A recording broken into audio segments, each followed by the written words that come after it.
सुवर्णपुर पौर परिषद तरफ निखिल भारत स्वायत्त शासन दिवस समारोह ने पालित हो सकाल बेला रामधुन परिवेशन हेबार संगे सहरर भिन्न भिन्न बरपुत्र मानकर प्रतिमूर्ति मान को माल्यार्पण करा जायतिला। एथिर संगे पौर परिषद कार्यालय ने पौराध्यक्ष तामसी तामस्मिता नायक पताका उत्तोलन करथिले। उपर बेला ने आयोजित होइतिबार ई कार्यक्रम ने मुख्य अतिथि भावे सोनपुर जिल्लापाल अन्य दास जोग देथिले। सोनपुर होउचे गोटे शांतिपूर्ण सहर। आगामी दिन ने सहर ने पार्क उन्नतीकरण संगे युवपीढ़ी लगी जिम और सहर स्वच्छता उपरे गुरुत्व दिया बोली जिल्लापाल अन्य दास तांकर उद्बोधन ने लोक को कहिथिले। ठीक सेंता सहर ड्रेनेज और रास्ता घाट समस्या शीघ्र समाधान करा बोली पौराध्यक्ष तामसी तामस्मिता नायक सूचना देथिले।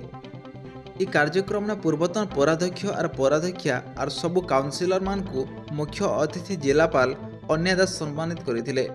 म्युनिसिपालिटी कार्यनिर्वाही अधिकारी अनिल कुमार कुल्लू धन्यवाद अर्पण करथिले।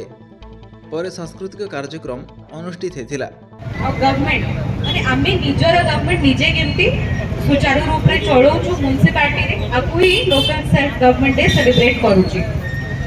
तो आजी परिवार मीनिंग एटा कि आमे हमर सिस्टम को केमती और सुदृढ़ करिबा ताकि हमर पार्टिसिपेशन केमती बढ़िबो माने हम एरिया रे को रास्ता घाट